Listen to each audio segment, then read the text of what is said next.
de vivre l'expérience ensemble pendant 3 mois et beaucoup d'entre vous ont émis l'idée qu'on pourrait continuer en semaine, mais ce n'est pas possible parce que, bien sûr, nous avons des activités d'église et ça ne nous permettra pas d'être ensemble.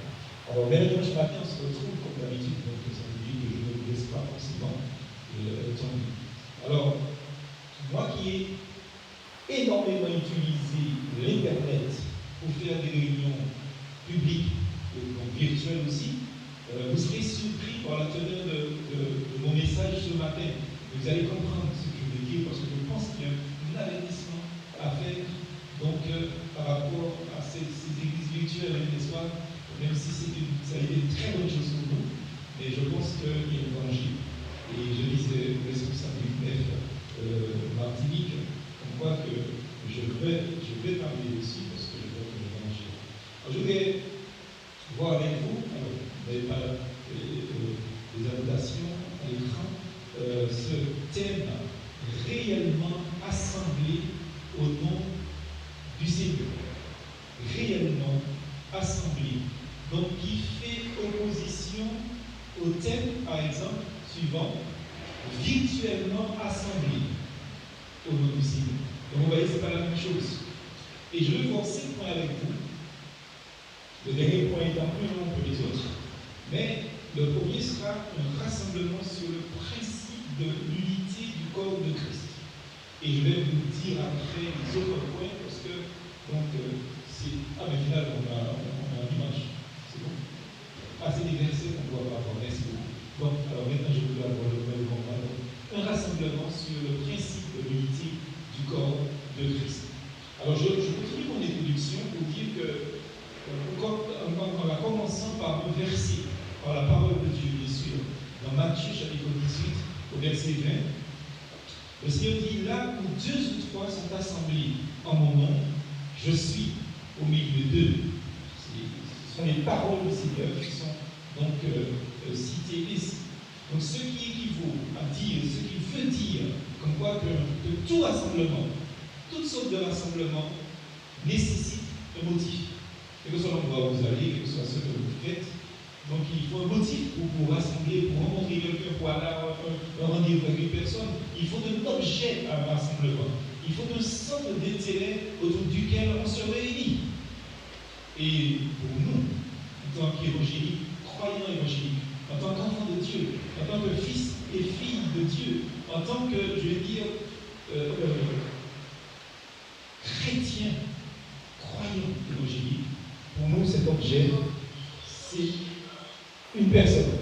Donc, et cette personne-là, vous savez que c'est Jésus-Christ. Ça c'est clair, c'est net et c'est précis. Donc, c'est une personne, notre objet de rassemblement, c'est Jésus-Christ. Et c'est le Seigneur Jésus que nous confessons ici, comme Fils de Dieu. C'est le Seigneur Jésus que nous confessons ici comme Sauveur.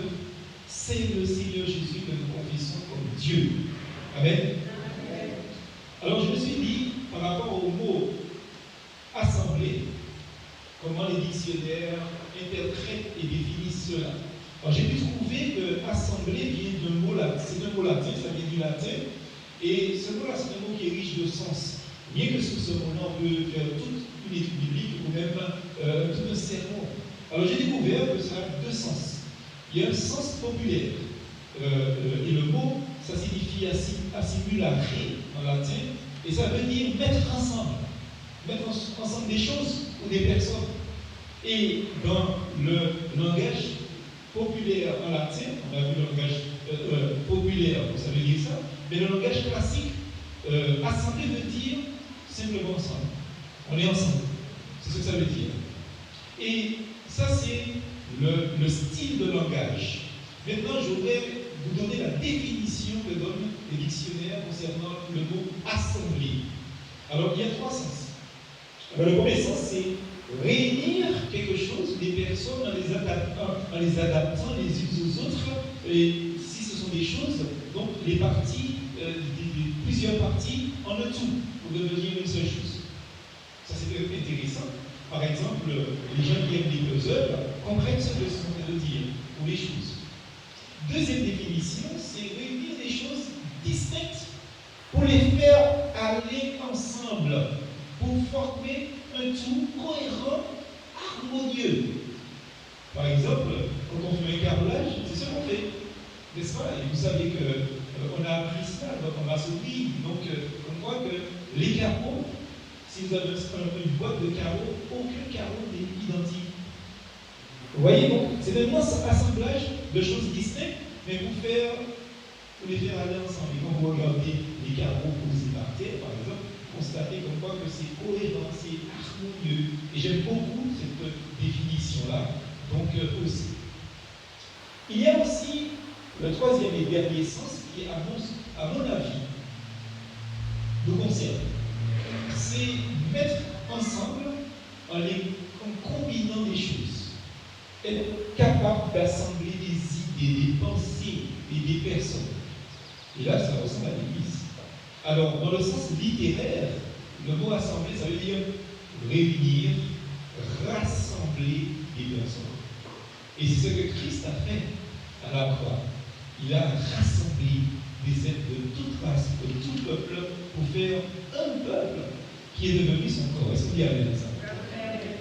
Aujourd'hui, une longue introduction pour dire comme quoi que le fondement de tel rassemblement est alors le même que celui sur lequel Christ a établi son Église.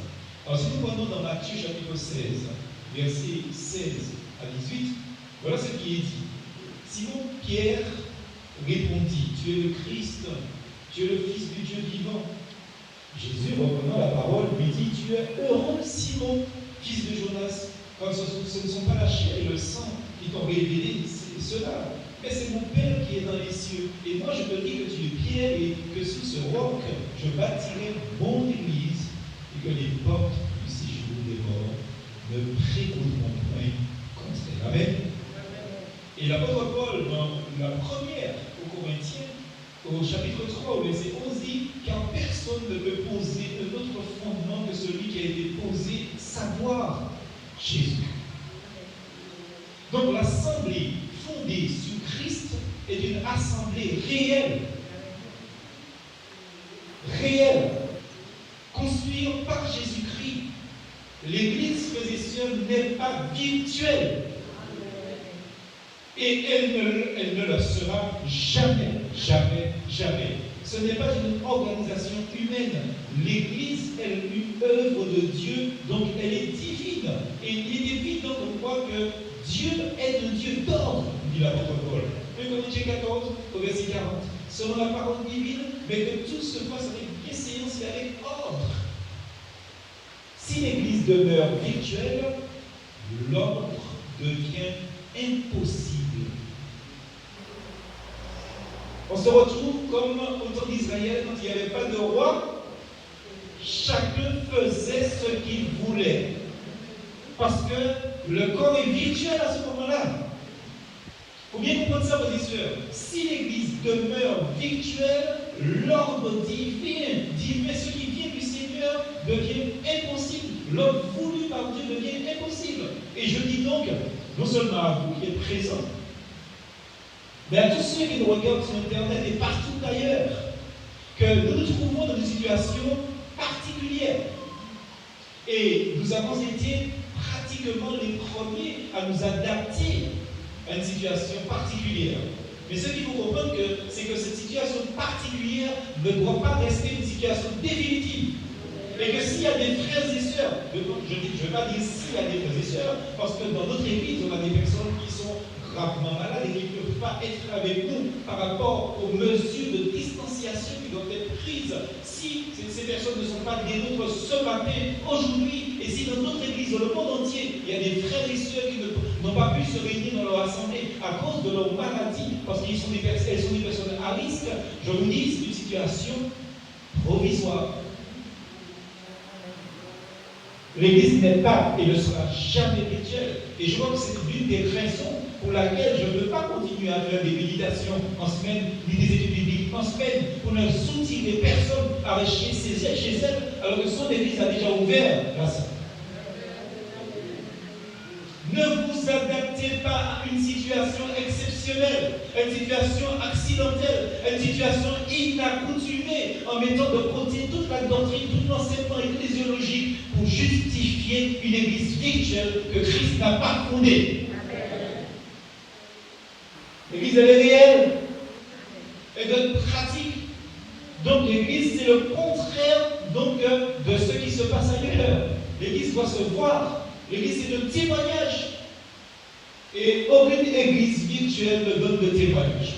Frères, je suis écœuré même de voir que des personnes qui ne viennent pas dans leur église sont en train d'écouter d'autres personnes qu'elles ne connaissent pas sur Internet. Alors que leur église, on ouvert l'ensemble. C'est pas normal. Je crois que la volonté de Dieu est que son église, que son assemblée soit réelle, visible, palpable, pour son témoignage vérifiable dans un monde hostile à Jésus. Et il faut faire attention à cela. Si nous profitons d'une situation à un certain moment donné, comme l'occasion nous est donnée pour être ce que nous devons être, c'est-à-dire des témoins vivants de Jésus-Christ en un lieu précis, eh bien, nous arrêtons ce que nous faisions pour pouvoir faire la volonté du Seigneur. On dit amen. Donc attention aussi.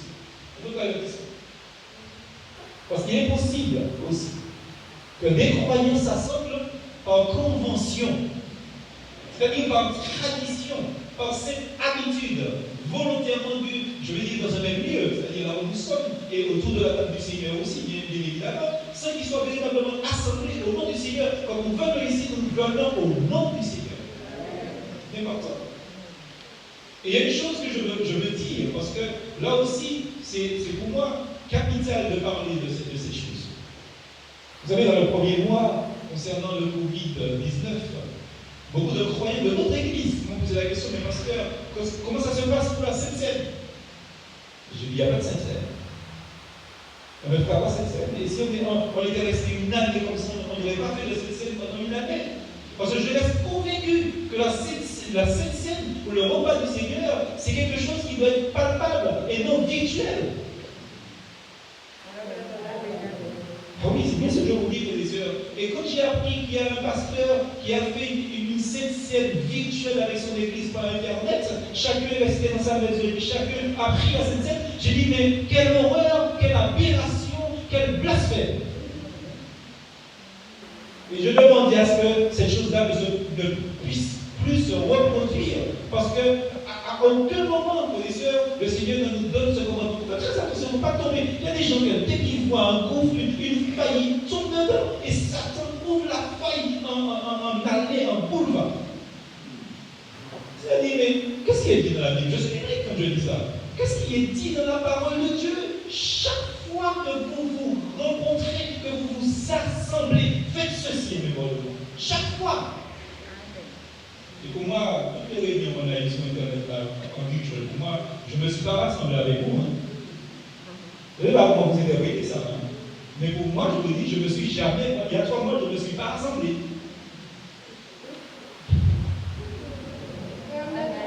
Je vous dis, il y a 3 mois, je ne me suis pas assemblé avec mes frères et sœurs. Même si je vous voyais à travers mon écran et que vous me voyez à travers votre écran, pour moi, je n'étais pas assemblé avec vous. Donc je ne peux pas me permettre de dire que je prends la Sainte-Seine par Internet.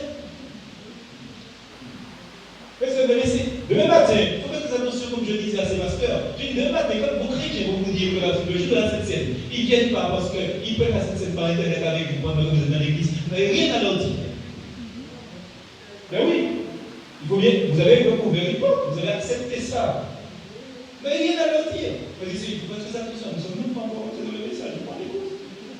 Donc dans l'introduction que je suis en train de finir là, dans l'apôtre Paul dit dans 1 Corinthiens 11, verset 20, il a dit, quand vous vous réunissez en un même lieu, eh bien, il est évident comme quoi le Seigneur dit, il répète, faites ceci en mémoire de moi.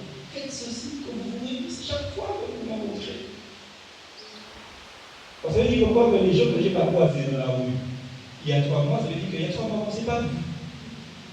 Vous avez vu ma photo? Vous avez vu mon image?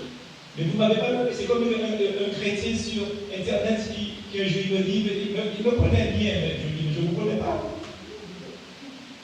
Parce que ce n'est pas parce que vous me voyez dans l'écran ou à travers l'écran que vous me reconnaissez. Moi, je le dis. Faites très attention à ça. Donc, premièrement, un rassemblement sur le principe de l'unité du corps de Christ. Alors, je sais que je vais me faire des ennemis sur ce message-là, mais ce n'est pas grave. J'ai parlé des gens qui interprètent la parole de Dieu mal, deviennent mes amis. Je dis ça franchement. Et comme je suis solitaire de nature, ça me dérange pas. Un rassemblement sur le principe de l'unité du corps de Christ. Mes sœurs, tous les vrais croyants régénérés par l'Esprit de Dieu sont membres du corps de Christ.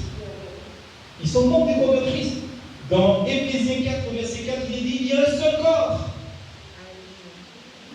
Donc, frères et sœurs, c'est une évidence pour nous, comme quoi que ces chrétiens-là qui sont dans un seul corps, il est évident que Dieu voit toujours, malgré la dispersion de ceux qui lui appartiennent, auxquels il a donné, selon Jean chapitre 1, verset 12, il nous a donné d'être des enfants de Dieu, de devenir des enfants de Dieu. Parce que nous croyons aussi la seule base du rassemblement, selon les Écritures, c'est la reconnaissance pratique de l'unité du corps de Christ. C'est-à-dire que quand je viens ici, je dois me dire encore, je suis uni avec mon frère, je suis uni avec ma soeur. Alléluia. Et je ne dois pas venir ici dans d'autre but que l'unité d'un rassemblement, d'unité d'esprit et de corps. C'est pour ça que je ne tolère pas que j'ai des gens pris et que dans leur prière, il y ait une pensée derrière la tête, c'est par rapport au pas ensemble. Je ne veux pas de ça ici. Vous devez aller voir la personne. J'ai quelque chose à dire à un frère, une soeur, vous devez aller voir la personne, mais ne vous servez pas de la prière que vous adressez à votre Dieu, qui est censé être un acte saint, pur. C'est ce que la parole de Dieu dit. Il dit, mais je veux que les gens prient en tout lieu et qu'ils élèvent des mains pures. Et les paroles doivent être pures aussi. Il ne doit pas avoir de paroles derrière la tête. Comme si je prends l'exemple bien simple, je ne sais pas si vous comprenez bien ce que je suis en train de dire. C'est comme si j'ai un problème avec mon épouse. Elle a brûlé la nourriture. Elle ne dit pas ça. Elle a brûlé la nourriture. Et je lui ai rien dit, mais je suis en colère. Et quand je vais prier, je bénis, Seigneur, je te bénis. Parce que même si je n'ai pas bien mangé ce matin, mais je te bénis pour la nourriture. Je ne sais pas si vous comprenez ce que je suis en train de dire là. C'est-à-dire, au travers de la prière, je suis en train de lui dire, ma mère, ça m'a mangé quand même. En fait, en réalité, ce n'est pas à Dieu que je parle, mais c'est à mon épouse que je parle. Et il y a des chrétiens qui ont cette subtilité satanique de faire des prières comme ça, et puis après de dire Amen.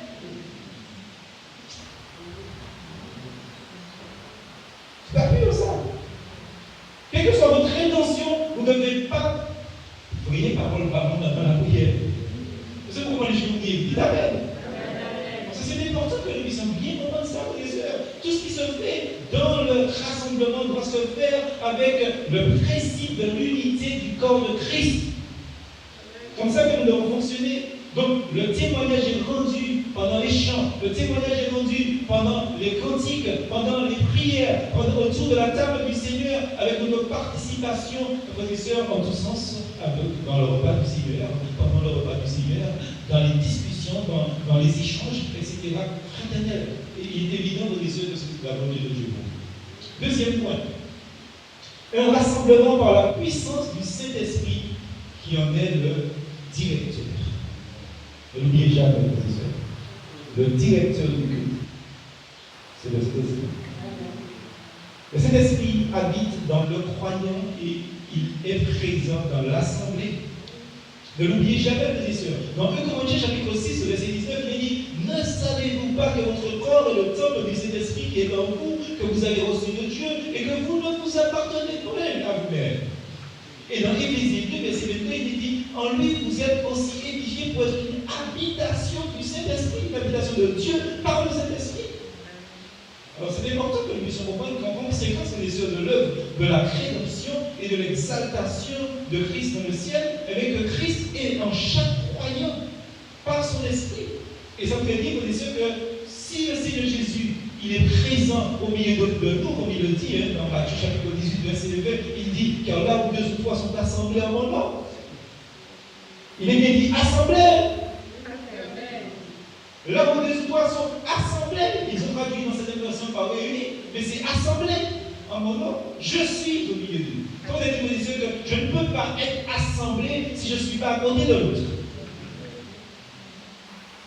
Eh bien, si Jésus-Christ est là, le Saint-Esprit est là aussi. Alléluia. Le Saint-Esprit doit être le directeur de notre culte.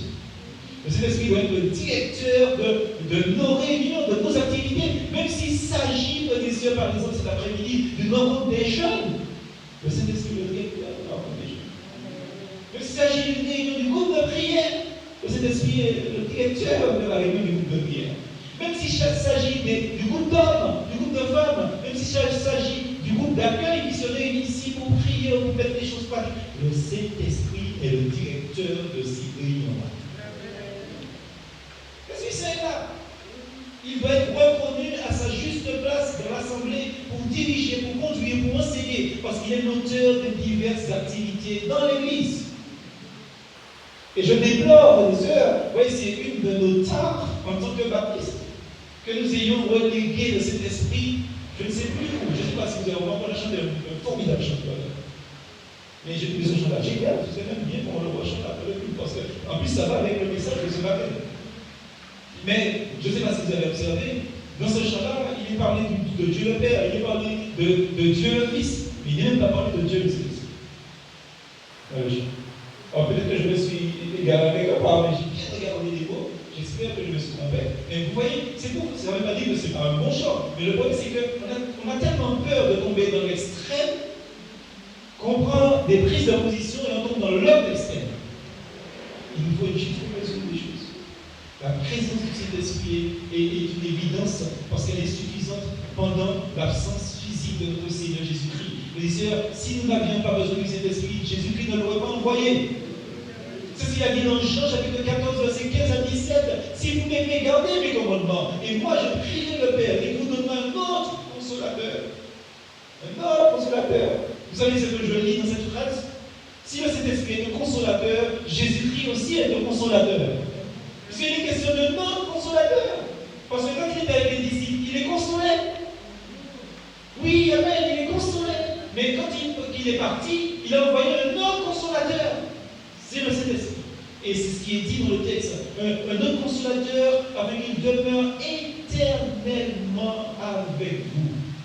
L'esprit de vérité que le monde ne peut recevoir. Parce qu'il ne le voit point et ne le connaît point. Mais vous, vous le connaissez car il demeure en vous et il sera en vous. Amen. Les sœurs, nous avons un consolateur. Et nous savons par la parole de Dieu que ce consolateur demeure, il est présent. Nous savons que sa puissance ne change pas, les sœurs, et que son mode d'action est toujours le même. Dans 1 Corinthiens 12, verset 11, il nous est dit que le Seigneur distribue à chacun les dons comme il lui plaît, par le Saint-Esprit.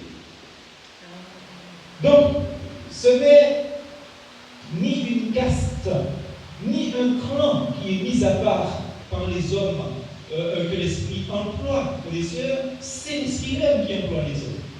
Et les sœurs, ce n'est pas non plus une catégorie de personnes qui seraient l'exclusif canal de la bénédiction de Dieu dans son assemblée, les sœurs, mais c'est le Saint-Esprit qui bénit. Et j'ai bien aimé dans la prière d'une sœur ce qu'elle a dit concernant le psaume 122 et même une partie du psaume 53. Et je voudrais vous lire une partie de chacun de ces psaumes. Psaume 122, verset 1er, je suis dans la joie pour te le dire, allons à la maison de l'Éternel. Et au verset 4, c'est là que montrent les tribus de l'Éternel, selon la loi d'Israël, pour louer le nom de l'Éternel. L'Éternel, c'est pas l'Internet. Vous avez compris ça, mes sœurs? Il faut qu'on comprenne. La maison de l'Éternel, ce n'est pas la maison de l'Internet. Arrêtez avec ça. Si vos églises sont ouvertes, je m'adresse à ceux qui sont de l'autre côté de l'écran en ce moment. Allez à l'assemblée. Allez dans votre église. Sauf si vous êtes dans le cas des personnes qui sont à risque pour l'instant. Mais dès qu'on va enlever à risque, vous devez être à la maison. Alléluia. C'est la prière. Vous voyez ça? Parce que là, tout est dit. tout est possible, tout est dit pas de la bonne manière. Pas de la bonne manière. Et c'est là que c'est dangereux. C'est là que ça devient dangereux. En plus, on ne connaît pas le témoignage des gens. On ne connaît pas les personnes. Et bien avant de découvrir, on dit, ah ouais, si je savais. Mais il y a longtemps qu'on vous avertit. Attention. Dès que quelqu'un dit Jésus, vous prenez l'oreille. Attention à ça. Somme 53. Voici, oh, qu'il est agréable, qu'il est doux pour des frères de demeurer ensemble. Demeurer ensemble. L'idée de demeurer, c'est dire qu'il y en a un enracinement ensemble, il y en a une unité d'esprit. Verset 2, c'est comme l'huile précieuse qui, répandue sur la tête, descend sur la barbe d'Aaron qui descend sur le bord de ses vêtements. Lui, c'est quoi? C'est le Saint-Esprit. C'est le Saint-Esprit. C'est là que l'Éternel envoie la bénédiction, la vie pour l'éternité. Des frères demeurent ensemble, des sœurs aussi, demeurent ensemble. C'est là que l'Éternel envoie la bénédiction. C'est là que l'Éternel envoie la vie. Et ce n'est pas pour un temps temporel, ce n'est pas pour un temps éphémère, pour l'éternité.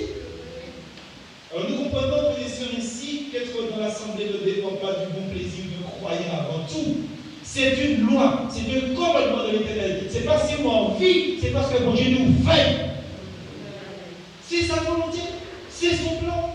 Et, frères, ce n'est ni l'État français, ni l'État italien, ni l'État belge, ni les USA, ni les Canadiens, l'État canadien qui doit subtilement nous dicter notre présence dans l'Assemblée de Dieu, mais c'est bien l'Esprit de Dieu seul qui doit nous dire là où nous devons être le dimanche matin.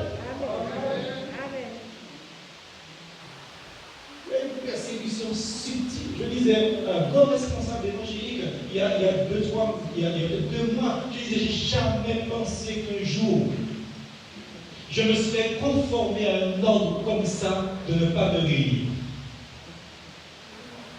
Avec signature à l'appui, en quelque part. Et c'est exactement ce que nous avons tous fait. Alors il est évident comme quoi qu'on est d'accord, c'est pour notre protection, etc. Mais il y a une chose subtile au-dessus de ça, c'est que de cette manière, ils ont empêché l'activité spirituelle de se manifester là où Dieu voulait qu'il se manifeste. Mais béni soit l'Éternel, parce que encore dans les églises, il y a des chrétiens solides et debout. Ces chrétiens ont refusé donc de rester inactifs. Et il y a une église qui s'est ouverte dans chaque personne. Alléluia. Merci Seigneur. Troisièmement, un rassemblement dont la doctrine, c'est-à-dire l'enseignement, l'ordre et la conduite doivent être réglés par la parole de Dieu. Ne l'oubliez jamais, frères et sœurs. Je crois que l'Écriture, c'est-à-dire la Bible, qui décrit l'ordre qui doit régner dans l'Église. La parole de Dieu décrit l'action qui doit y être exercée dans la dépendance de la présence et des opérations du Saint-Esprit, lequel agit dans l'unité du corps. Et je dis bien dans l'unité du corps, parce que quand nous lisons les actes des apôtres, il nous est dit que l'Église était en paix, et ça veut dire que l'Église était unie, et Dieu ajoutait ceux qui étaient sauvés. Peut-être qu'il comprend que vous pouvez faire une utilisation comme vous voulez. Si l'Église n'est pas unie, et n'est pas dans la paix, tout ce que vous faites là, vous le faites en vain. Et c'est exactement ce que dit le psaume. Si l'Éternel bâtit la maison, ceux qui bâtissent, travailler en vain.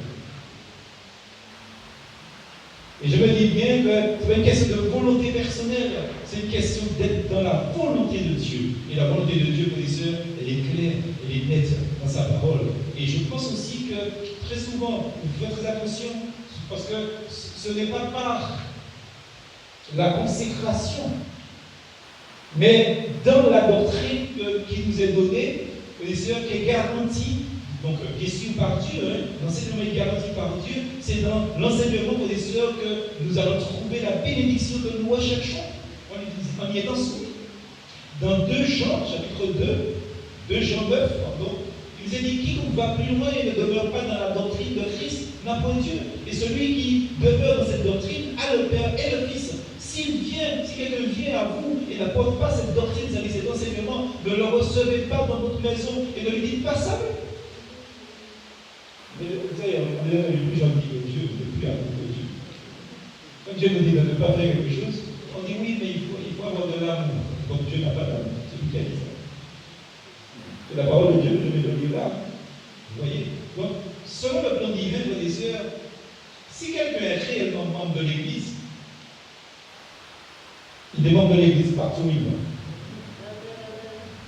Ouais, attention, on n'est pas membre là ce matin à Jouba-Bouillon parce qu'on est dans l'Église de Dieu.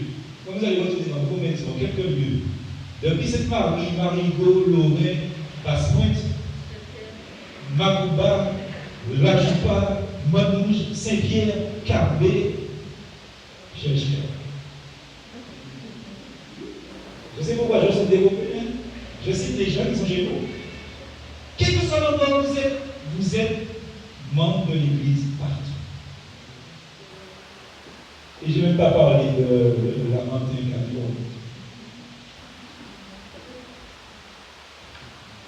partout, là vous êtes, fort de force. Vous êtes membre de l'Église de Jésus-Christ. Partout où vous êtes. Et si le Seigneur nous permet, par exemple, vous savez qu'on a ouvert les frontières, c'est ça? On a ouvert les frontières. Et Dieu va peut-être nous permettre de nous rendre dans un pays quelconque où nous, les saints, les enfants de Dieu, eh bien, mes sœurs, vont se rendre peut-être, mais si nous sommes dans un pays étranger, eh bien, nous sommes là au nom du Seigneur Jésus-Christ. Ne l'oublions pas. Et il y a quelqu'un qui a été surpris, comme une fois je lui ai dit, ça fait longtemps, on parlait de la puissance de Dieu, de l'omniprésence de Dieu. Et je dis à la personne, mais Dieu ne va nulle part. Vous comprenez ça? Dieu ne voyage pas. Dieu ne prend pas le train. Dieu ne prend pas l'avion. Dieu ne prend pas le bateau. Dieu ne monte pas dans les voitures non plus. On a tendance à dire que Dieu est assis à côté de moi. Je vous dis que Dieu ne prend pas de moyens de locomotion. Parce que Dieu est partout à la fois. Partout à la fois. Avant de monter à l'avion, parce que l'avion n'a pas de place là. Dieu est partout. Dieu ne se déplace pas. Satan se déplace. Satan va par-ci, par-là, parcourir le monde, se promener. Mais Dieu ne se promène pas. Dieu est partout. C'est ce qui explique qu'il est omniprésent. Pendant que je suis en train de prêcher à Jouba-Bouillon, Dieu il est avec un chrétien qui nous regarde en direct au Canada, en Afrique, partout dans le monde, en Australie, à Nouméa.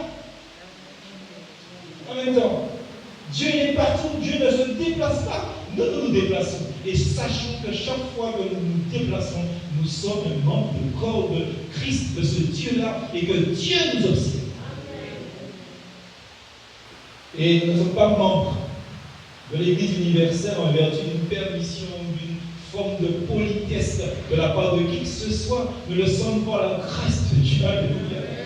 Nous sommes baptisés du Saint-Esprit et nous sommes membres du corps du Christ. Vous dites, où que l'on se trouve, Dieu est là. Au jour apostolique, ce caractère de membre du corps était connu partout, mes sœurs, et il pouvait exister des différences de vue, comme aujourd'hui. Par exemple, on a des frères et des sœurs qui ne sont pas dans la même dénomination que nous. C'est sûr. Mes frères et sœurs, ce sont nos frères et sœurs. Dans Romains chapitre 14, verset 2 et verset 3, il est dit, tel croit pouvoir manger de tout, tel autre qui est faible ne mange que des légumes. Que celui qui mange ne méprise point celui qui ne mange pas, et que celui qui ne mange pas ne juge point celui qui mange, car Dieu l'a accueilli.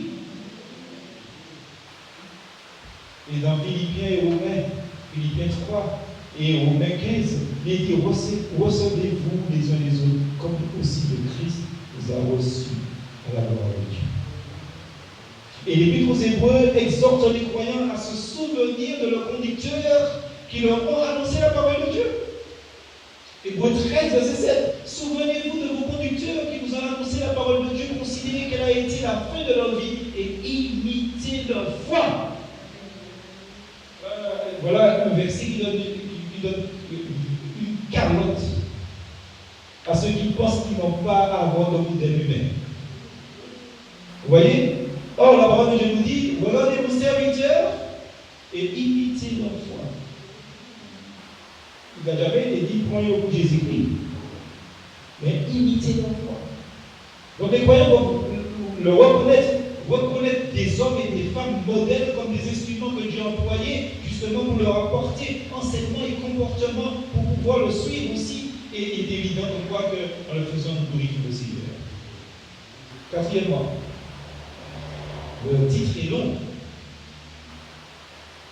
Un rassemblement où est maintenue la sainteté qu'exige la présence de Dieu, ayant autorité de la part du Seigneur pour exercer la discipline et en étant responsable de nos vies. Parce qu'en ce qui concerne la discipline, sa pratique, son exercice appartient à l'assemblée dans une localité. Alors que moment, le Seigneur ordonne à un homme d'exercer la discipline.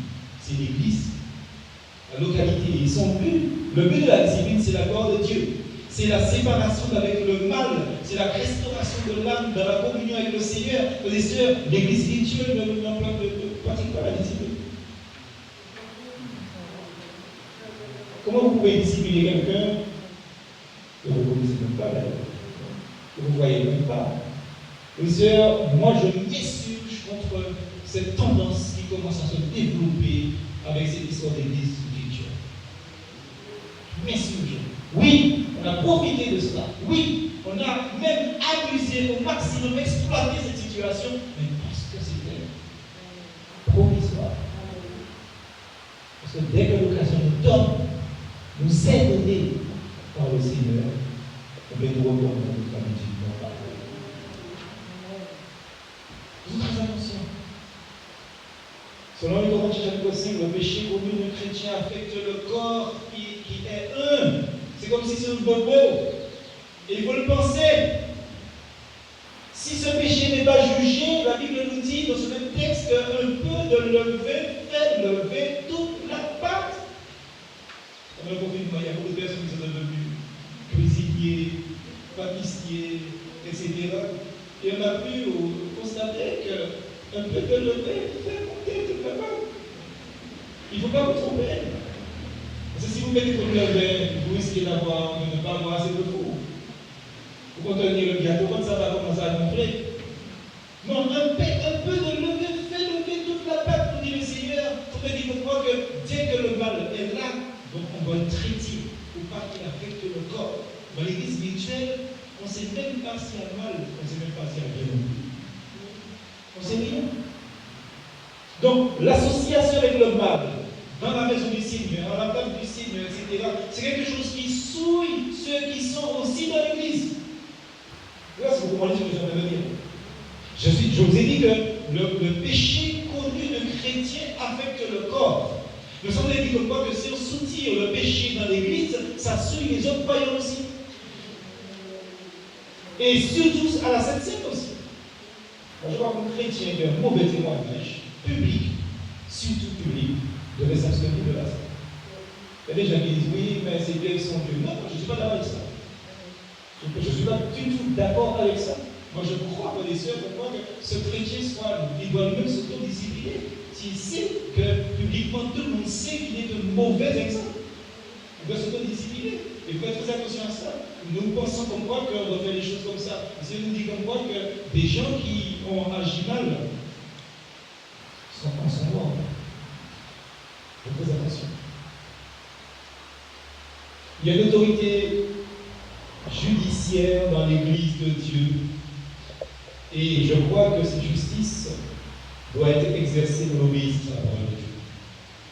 Il y a un texte dans 1 Corinthiens 5 qu'on a cité, mais les sœurs, dans Apocalypse chapitre 2, Apocalypse chapitre 3, tous ces textes nous montrent que si l'assemblée locale n'agit pas dans le cas de personnes qui ont une mauvaise conduite ou tiennent de mauvaises doctrines, qu'elles les enseignent ou non, eh bien, l'assemblée est coupable devant le Seigneur.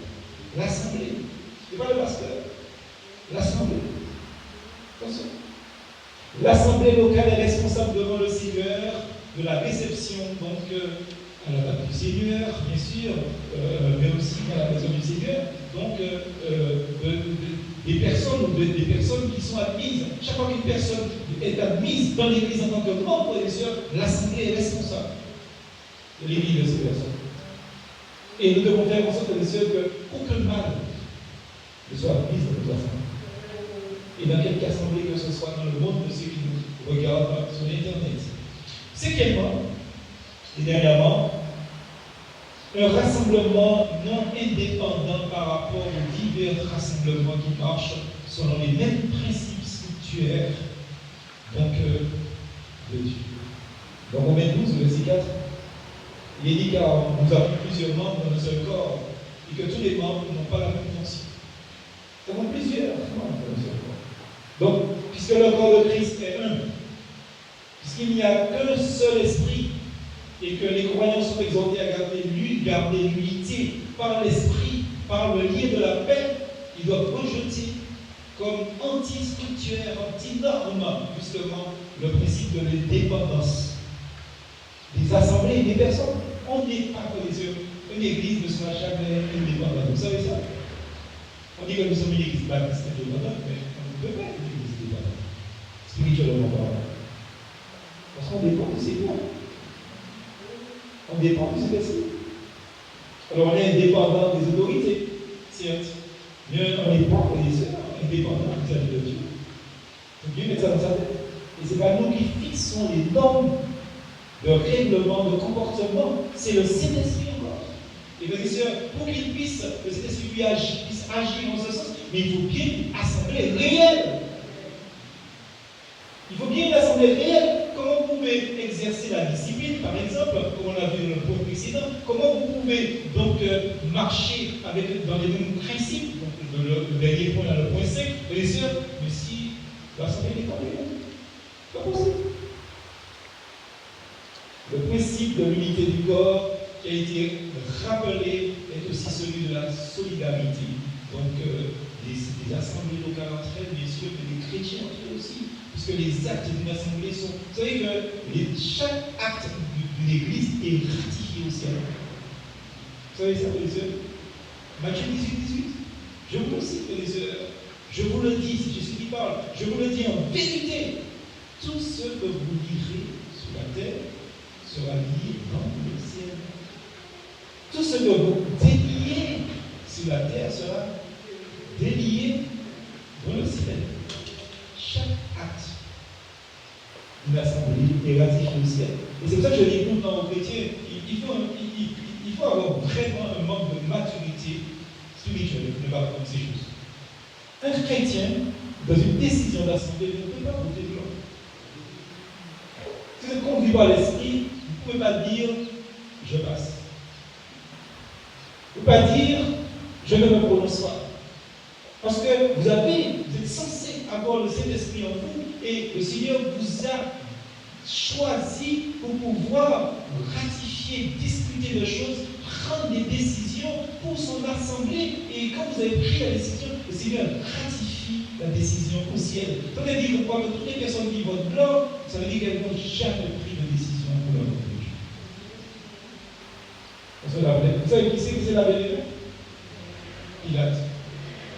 Et c'est pas parce qu'il s'est lavé les mains qu'il n'est pas coupable. Vous savez que Fabrice, on va tous les années 80 dans l'affaire, ils sont contaminés. Il a dit responsable n'est pas coupable. C'est ce qu'il croit. Ils ont très attention aux décisions. Très attention. Alors je termine pour dire, on croit que il s'agit de séparer la chose précieuse de la chose méprisable et non de l'inverse.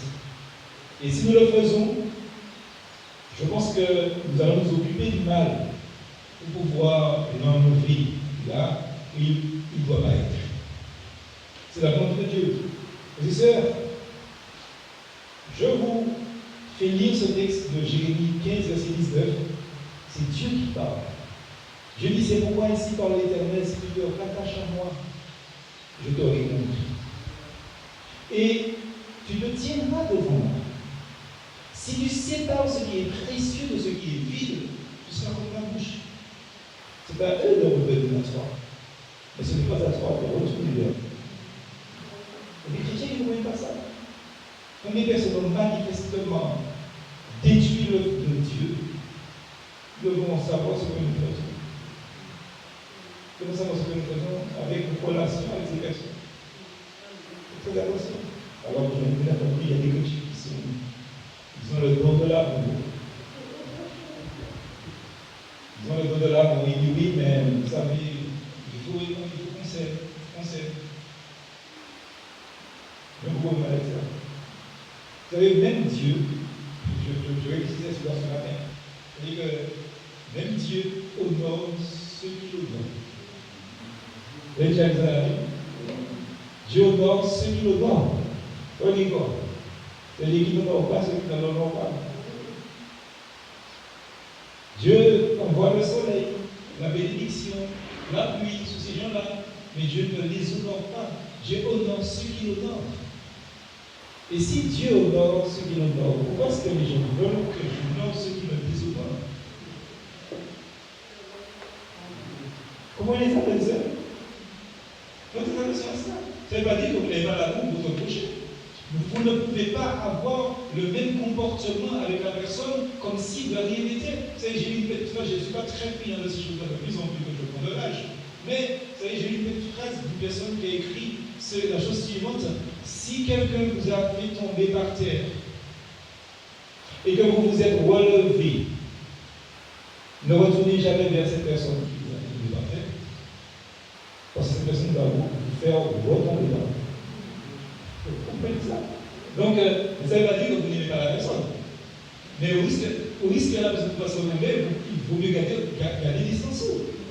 C'est comme si vous êtes passé dans un chemin qui avait des verres de bouteille, vous êtes coupé les pieds, vous avez été à l'hôpital, vous êtes resté 2 mois avant d'être guéri, et dès que vous avez été guéri, vous êtes repassé dans le même chemin.